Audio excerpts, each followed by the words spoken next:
नमस्कार, मैं हूं अर्जिता मिश्रा। आप देख रहे हैं सी न्यूज़ भारत। वक्त हो चुका है न्यूज़ बुलेटिन का। जानते हैं फिलहाल की न्यूज़ बुलेटिन पर।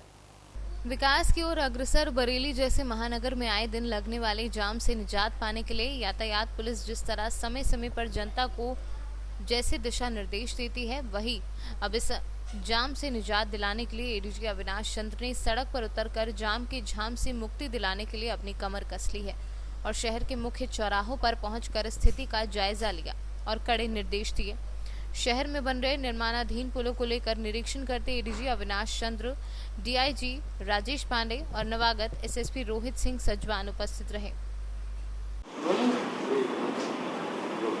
सर, आपके द्वारा निरीक्षण ये है, क्या है?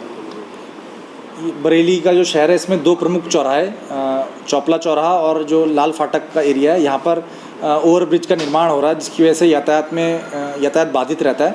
तो एडीजी सर के द्वारा यहाँ पर मौके का निरीक्षण किया गया और इसमें एडीजी सर के मार्गदर्शन में और डीआईजी सर के मार्गदर्शन में यहाँ पर यातायात को और कैसे सुगम बनाया जा सकता है, इसके लिए सर के द्वारा निर्देश दिए गए हैं और उसमें जो चीज़ें बताई गई हैं, 2-3 चीज़ें बताई गई हैं, उसको वहाँ पर लागू कराया जाएगा, जिससे कि यातायात सुगम बने और लोगों का जो समय वहाँ पर जाम में नष्ट होता है उसको वहाँ बचाया जा सके। कई एरिया ऐसे जिन पर ये ट्रैफिक लाइट अभी ठीक नहीं है।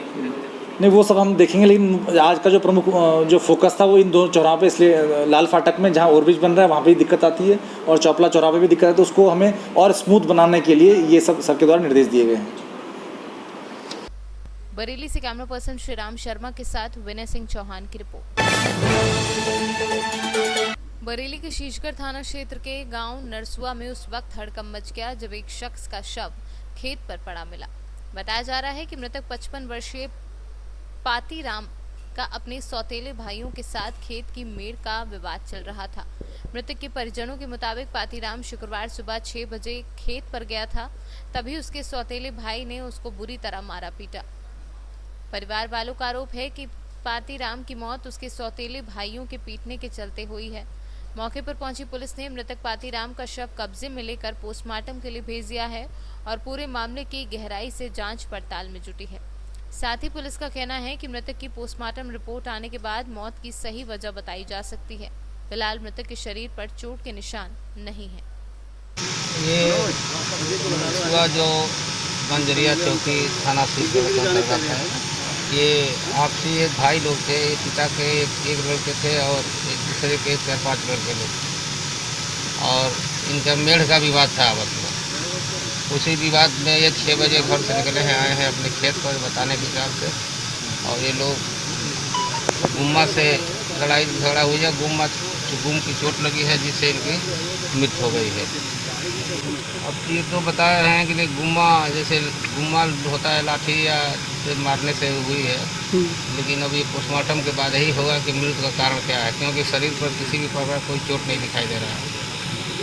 उनके भाई सर वो मौके पे थे, इन्हें घेर के सर उनकी पिटाई करी और उन्हें ठोर मार दिया। फिर गांव के लोगों ने बताया वहाँ पर डेथ हो गई। फिर वहाँ पर जाके देखा, वहाँ पर हमारे दादाजी की डेथ हो गई थी। किन किन लोगों ने मारा? तो डोरीलाल, खिमकरण लाल, अजय, धर्मेंद्र। किस चीज़ को लेके विवाद था? सर इन लोगों ने मेल छाट ली थी।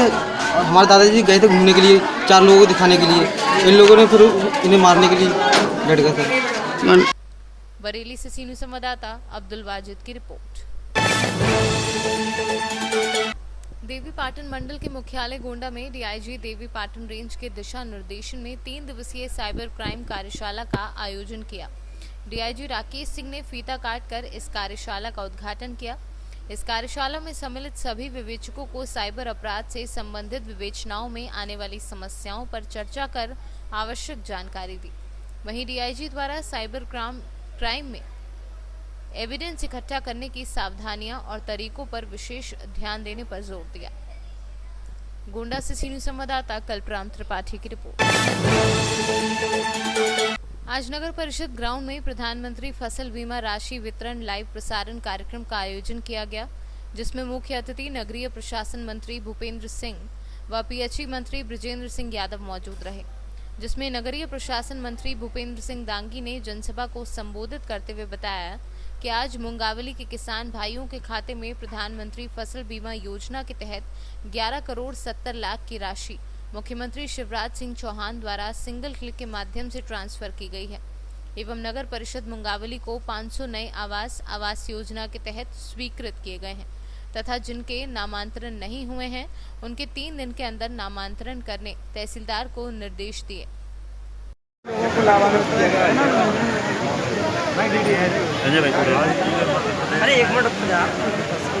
प्रधानमंत्री फसल बीमा के अंतर्गत पूरे प्रदेश में किसानों के खाते में 4200 करोड़ रुपये की राशि हस्तांतरित की गई है। मुंगावली में किसानों के खाते में 11 करोड़ 70 लाख की राशि और अशोकनगर जिले में 47 करोड़ की राशि किसानों के खाते में डाली गई है। इस तरह से ये फसल बीमा का 2 माह में दूसरी बार लाभ हमारे किसानों को मिला है। अच्छा, पारुल साहू जी भाजपा छोड़ के कांग्रेस में गई है, इस पर आपकी क्या प्रतिक्रिया? आप सबकी प्रभारी में तो उपचुनाव को लेकर कैसे देखते हैं? देखिए ये चुनाव में जाना होता है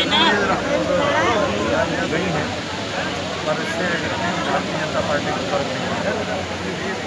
चुनाव हम लोग कायस लगाया जा रहा है कि कांग्रेस उनको प्रत्याशी भी बना सकती है, तो इस पर आपकी क्या प्रतिक्रिया? कांग्रेस के पास उनके पास तो प्रत्याशी है नहीं, वो तो जो भी लेगी वो भारतीय जनता पार्टी में से चला सकती है और कहीं से चला सकती है। उनके पास तो कोई प्रत्याशी इसी के अंतर्गत हुआ है, कोई इसमें नई बात नहीं। मुंगावली से सीनियर संवाददाता ओम प्रकाश पंत की रिपोर्ट।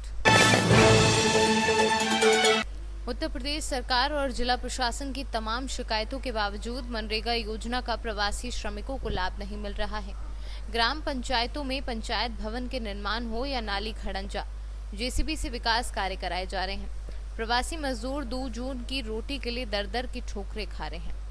मामला धनपतगंज ब्लॉक के गरथैली ग्राम पंचायत से जुड़ा है, जहां पर 2 दर्जन से अधिक प्रवासी श्रमिक दिल्ली, हरियाणा, मुंबई और पंजाब से लौट आए हैं, लेकिन इन्हें ग्राम पंचायत और स्थानीय सेक्रेटरी की तरफ से अभी तक कोई रोजगार देने की व्यवस्था नहीं की जा सकी है। प्रवासी मजदूरों को लेकर के जी, मैंने जो मुद्दा उठाया गया समाचार, वो मेरा मुद्दा नहीं है, व्यक्तिगत हित का मुद्दा नहीं है, वो समाज के हित का मुद्दा है। ऐसे गरीब मजदूर जो बाहर नौकरी करते थे, कोरोना काल के अंतर्गत गांव आ गए हैं, उनको रोजगार की जगह केवल बहाना दिया जा रहा है। जब प्रधान पास जाते हैं साहब रोजगार, तो उनको अनेक प्रकार के बहाने बना के उनको वहाँ से रफा दफा कर दिया जाता है। ऐसा भी नहीं है कि ग्राम सभा में काम नहीं हो रहा है, काम बहुत हो रहा है, लेकिन सब जेसीबी के माध्यम से हो रहा है। जैसे प्रवासी मजदूर बस प्रवासी बन के ही रह जा रहे हैं, अदरवाइज कोई काम नहीं हो रहा है। कहीं शिकायत की आपने? मैंने जिलाधिकारी महोदय को आज ज्ञापन सौंपा है। अब इस पर देखते हैं कि महोदय क्या एक्शन लेते हैं। उम्मीद यही है कि हमको न्याय मिले, और मुझे न्याय मिले का मतलब है ग्राम सभा के गरीब मजदूर उनको न्याय मिले। वैसे पूरे प्रदेश में जो पूर्वांचल में एक गरीब कल्याण रोजगार योजना चल रही है, इसमें आपके मनरेगा के, पंचायती राज के और अन्य विभागों के जो भी रोजगार परक योजनाएं हैं उनको डबटेल करके उसमें किया जा रहा है।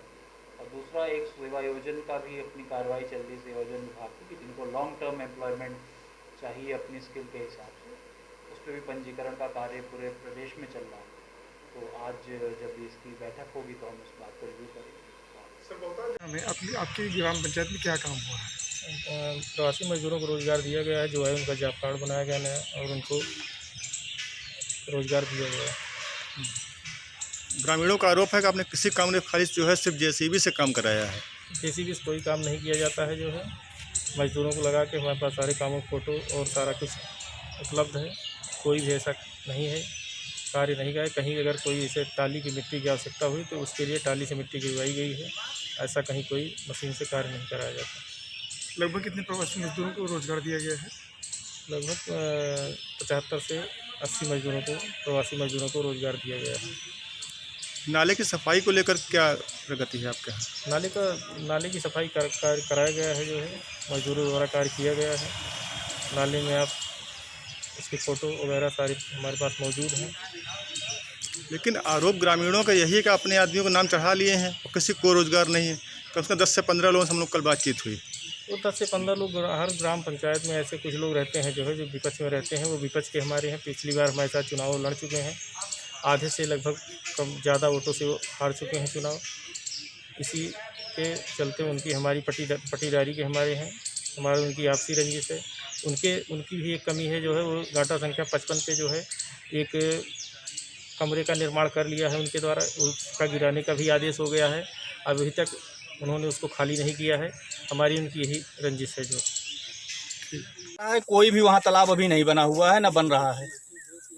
पक्की नाली जो आप देख के आ रहे हैं, पक्की नाली पे प्रधान द्वारा सड़क निर्माण करवाया जा रहा है। विरोध नहीं करते आप लोग इस बात? विरोध खूब करते हैं, सुनी नहीं जाती है। प्रधान आते हैं, सब खरीद लेते हैं, पैसे दे देते हैं उनको, उन्हीं वाली करके अधिकारी चले जाते हैं। वीडियो तक सब बिकाऊ। हम लोग ब्लॉक में विरोध वहाँ देते हैं, उनसे इनकी RTI मांगते हैं, वो भी कोई कार्रवाई नहीं होती वहाँ पे। सब टोटली सब इन्हीं के हिसाब से काम होता है, जो भी काम होता है। शौचालय हमारे यहाँ के सब मिट्टी में मिले हुए हैं। अभी यह शौचालय भी हम आपको दिखाने चल रहे हैं। वो जो पहले 10,000 वाला आया वो मिट्टी में मिला हुआ, उसी पे 12,000 का भी पेमेंट हो गया है। सुल्तानपुर से सीनियर संवाददाता जगन्नाथ मिश्रा की रिपोर्ट।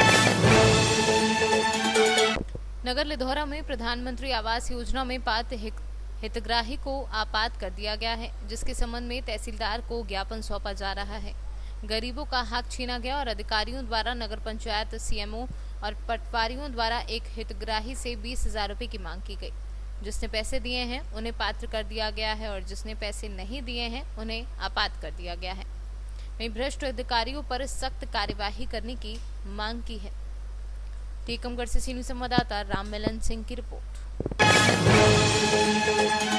अभी के लिए न्यूज़ बुलेटिन में बस इतना ही। देश दुनिया की तमाम खबरों के लिए बने रहिए सी न्यूज़ भारत के साथ। हर खबर आपके साथ, आपके